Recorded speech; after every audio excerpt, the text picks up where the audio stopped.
Saya Susan Bahtiar, saya seorang ibu rumah tangga dan juga pekerja seni.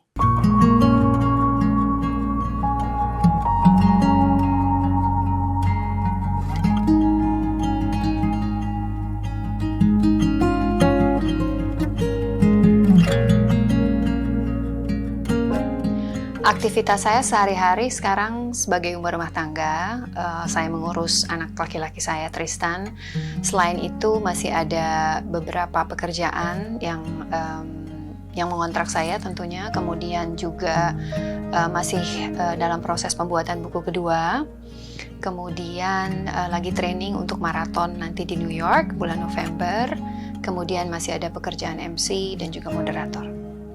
Apa yang membuat saya tergerak untuk melakukan maraton? Sebenarnya awalnya itu hanya ingin membuktikan kepada diri sendiri bahwa saya itu bisa berlari jauh. Pada saat itu memang dimulainya karena saya merayakan ulang tahun yang ke-42, terus kepinginan apa ya yang bisa saya lakukan di umur 42 tahun.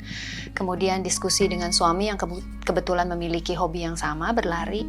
Terus kita mikir, yuk gimana kalau nggak kita coba berlari 42 kilo, karena kita umurnya sama. Tahun ini kita 42 tahun, yuk kita lari 42 kilo, which is maraton. Dan sejak saat itu memang saya melakukan maraton, tapi maraton kedua, mungkin maraton pertama tuh lebih pembuktian diri, tapi maraton kedua dan ketiga memang terpicunya karena maraton kedua itu adalah karena untuk melakukan sesuatu, so run for charity, jadi berlari untuk berbagi. Jadi dari situ saya kemudian memutuskan untuk saya akan lari maraton, tapi kalau mau saya lari maraton saya harus melakukan sesuatu, so I only run marathon for charity. Persiapan saya untuk melakukan maraton tentunya pasti ada persiapan. Idealnya sih sebenarnya 6 bulan sebelum berlari itu udah prepare dengan training lari. Jadi sudah ada web tersendiri yang saya ikuti, karena memang saya tidak mengikuti komunitas. Tapi kebetulan saya dan suami saya memiliki hobi yang sama, berlari. Jadi kita support satu dengan yang lain. Dimana saya males, dia yang harus memecut saya untuk lebih giat berlari atau latihan. Begitu juga sebaliknya. Kalau dia males, saya yang mengingatkan. Jadi dari situ kita berdua saling support each other ya. Nah, apa yang kita lakukan dalam training itu adalah kita lihat di website, kita baca buku. Apa sih yang efektif untuk berlari? Jadi dari tahun ke tahun kita mengikuti maraton, kita cari tahu apa yang sebenarnya efektif untuk kita berdua, karena badan tiap orang kan beda-beda. Ya tentunya pasti challenge-nya ada ya, satu males, kedua kalau kena sakit. Terus ketiga, sebenarnya kalau pada saat training itu mungkin kitanya udah siap, tapi pada saat berlarinya itu biasanya pada kilometer di atas 25 itu ya antara setan dan malaikat di dalam tubuh kita tuh mulai berantem, itu aja. Entah itu mau berhenti, entah itu mau terus gitu. Tapi kebanyakan pasti disuruh berhenti. Nggak deh, capek deh, jalan aja deh sebentar. Jadi pergumulan di dalam otak tuh banyak banget gitu. Ada yang nyuruh berhenti, ada yang suruh terus gitu. Jadi makanya saya selalu bilang your angel and your demon is actually fighting each other while you are running. Tapi ya itu sebenarnya apakah diri kita persistent atau enggak, apakah kita willing to do it atau enggak. Ya salah satu yang bikin saya untuk terus adalah kenapa saya berlari. Jadi saya harus ada sesuatu, kamu berlari untuk apa? Karena kebetulan tiap maraton saya kebanyakan mendukung satu yayasan untuk membangun rumah singgah. Jadi terpikirlah di pikiran saya bahwa anak-anak ini butuh bantuan untuk rumah singgah untuk keluarga mereka, untuk mensupport mereka. Karena bagi saya percaya bahwa obat yang paling ampuh adalah keluarga itu sendiri. Kalau dari saya mungkin yaitu saya itu selalu berpikir untuk lebih banyak grateful, lebih banyak bersyukur dalam hidup. Jadi pada saat saya berlari, kemudian banyak pergumulan di dalam diri pada saat berlari, itu biasanya tuh saya berpikir saya harus bersyukur masih bisa diberikan kesempatan untuk berlari, masih bisa punya 2 kaki untuk berlari. Dimana kalau kita lihat pada major marathon, ada orang di kursi roda berlari, kemudian dia dengan satu kaki yang setengah-setengah juga berlari. Jadi itu tuh menjadi suatu semangat buat saya bahwa oke, Tuhan memberikan ini buat saya dan saya bisa mempunyai kesempatan berlari dan membantu orang loh. Jadi itulah yang selalu saya ingatkan ke diri saya pada saat pergumulan itu terjadi. Jadi itu merupakan support. Dan kemudian yang paling penting, kalau kita banyak bersyukur dan kita banyak melakukan kasih, itu yang selalu mungkin ibu saya, terus orang tua saya, ayah dan ibu saya, bapak ayah saya almarhum itu selalu mengingatkan bahwa kerja keras itu perlu, kerja keras itu penting, you have to be very independent. Dan pada saat saya melakukan sesuatu, saya juga harus bisa menyelesaikannya itu. Jadi ada komitmen juga sih sebenarnya.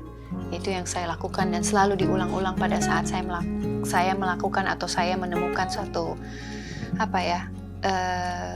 titik, kalau kita bilang face the wall. Jadi udah sebenarnya badannya tuh masih mau lari tapi kakinya udah nggak mau lari gitu, kakinya udah nggak mau capek, tapi I keep repeating that. Oke, jadi kalau selesai maraton tentu rasanya capek dari ujung kepala sampai ujung kaki tuh pasti rasanya udah remuk gitu ya, rontok, maunya tuh kayaknya tiduran, mandi terus tidur gitu, makan yang banyak. Tapi ya itu, dari rasa capek itu mungkin pada saat menyelesaikan garis finish rasa semua itu hilang, karena ya itu punya kepuasan tersendiri bahwa saya bisa mengalahkan setan yang ada di tubuh saya yang selalu memberikan saran yang tidak baik untuk berhenti, bahwa memberikan sesuatu yang kayaknya oke, kamu tidak harus menyelesaikan misi ini gitu.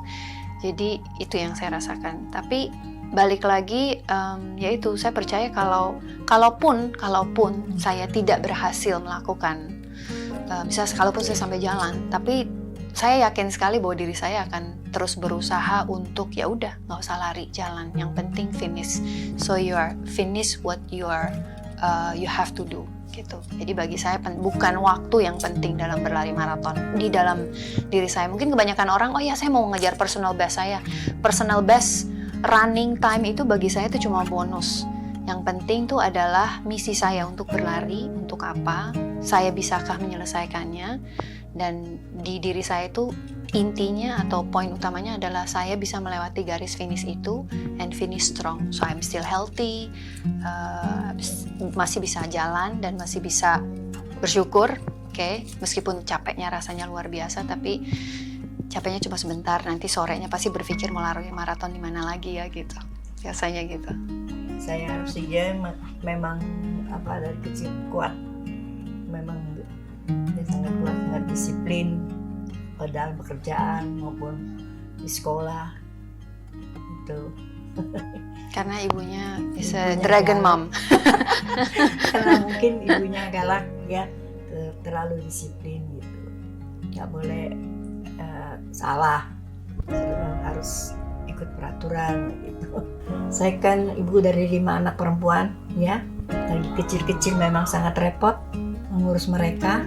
Baik sekolah, mau mandi, apa sarapan apapun pasti berebut.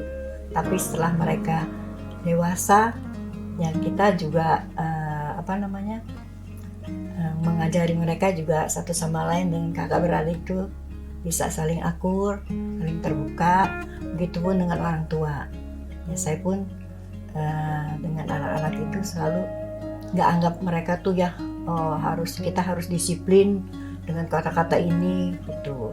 Tapi kita juga harus bisa mengikuti jalur mereka sebagai anak-anak, mengikuti, dan juga kita jangan terlalu keras dan ikutin mereka. Juga mereka juga bisa hormat sama orang tua, dan kita seperti teman aja gitu. Jadi sebenarnya mungkin dulu kalau mami itu keras sama kita tuh berlima, kita tuh selalu mikir dia paling galak gitu kan. Cuman pada saat kita sudah dewasa, kita baru tahu bahwa actually she is actually building us a character supaya kita independen. Bisa mereka mandiri. Ya. Jadi mungkin kalau sekarang udah jadi orang tua, kita baru ngerti, oh ya mami dulu kayak gini supaya kita benar-benar jadi wanita yang tangguh, nggak usah dependen sama orang lain, bahwa kalaupun ya nggak terlalu independen banget sih, cuman kalaupun sampai terjadi sesuatu ya amit-amit gitu ya, cuman mami mau kita tuh masih bisa survive as a woman gitu. Makanya we call her a dragon mom. Kita harus jangan terlalu galak kepada mereka, dan kita juga harus berteman dengan mereka walaupun waktu mereka sekolah bisa ngebohong apa, tapi selama ini sih mereka selalu terbuka ya, nggak sampai ngebohong gitu ketahuan terus kita pasti orang tua marah, tapi mereka selalu mengakui kalau mereka salah, mereka ngakui. Saya sebagai orang, dia juga kalau salah gitu saya marah sama mereka, walaupun kadang-kadang mereka nggak salah, tapi saya kan ngeliat mereka tuh ribut, saya marah. Ya, tapi setelah saya pikir kalau udah sore gitu, oh tadi saya marahin dia nih, dia nggak salah. Ya saya datengin mereka semua, mami sorry, tadi mami yang salah, mami minta maaf. Begitupun mereka, kalau mereka punya salah dan sendirinya, oh sorry mam, tadi saya yang salah gitu. Jadi ya saling mendukung lah, kalau salah aku salah. Kita sebagai orang tua nggak boleh terlalu keras, udah salah mau menang sendiri, itu nggak bisa. Kalau salah kita salah, kalau kita salah kita minta maaf. Jadi antara anak sama orang tua tuh selalu happy. Nggak ada dendam atau mau begini gitu nggak. Ya kekayaan kan hanya titipan aja. Itu nasibnya baik ya dia bisa kaya. Kalau nasibnya nggak baik dia miskin, saya sama aja. Kaya miskin tuh sama. Hanya perbedaan ininya aja ya. Dia bisa kaya, bisa miskin gitu. Kalau buat saya mungkin ya kekayaan itu banyak nih. Kekayaan materi kah, kekayaan yang lain kah, kekayaan dari batin kita. Kalau bagi saya itu, kalau mungkin kekayaan materi itu hanya titipan dari Tuhan yang mungkin kita nggak akan bawa apa-apa kalau kita mati gitu. Tapi bagi saya yang paling penting itu adalah kayak hati dalam arti apakah kita yaitu lebih banyak bersyukur, karena bagi saya kalau orang banyak bersyukur itu lebih kaya dalam arti lebih bisa menerima, lebih nggak ngoyo, lebih nggak mau nggak selalu lihat ke atas tapi juga bisa lihat ke bawah, lebih bersyukur bahwa apa yang kita punya meskipun sedikit, tapi kalau kita lihat ke bawah bahwa banyak orang yang nggak mampu, kita harus lebih bersyukur bahwa kita itu kaya. Jadi sebenarnya sentilan-sentilan pada saat saya merasa tidak puas itu sebenarnya dengan melihat orang-orang di bawah, bahwa betapa kayanya saya dalam segi materi, bahwa betapa kayanya saya memiliki keluarga yang mencintai saya, bahwa banyak sekali orang di luar sana yang mungkin hidupnya sendiri, kesepian, gak ada orang yang nemenin. Jadi bagi saya tuh kaya tuh terlalu luas. Jadi saya merasa diri saya kaya sekali, meskipun saya tidak kaya secara materi, tapi saya kaya masih ada Mama masih ada di sini, kemudian masih banyak orang yang sayang sama saya, masih banyak orang yang masih mempercayai saya di dunia pekerjaan, masih dipercayakan Tuhan untuk menjaga seorang anak, terus memiliki suami yang juga baik dan bertanggung jawab gitu. Jadi bagi saya itu kaya tuh luas sekali, dan kalau ditanya apakah saya kaya sekali.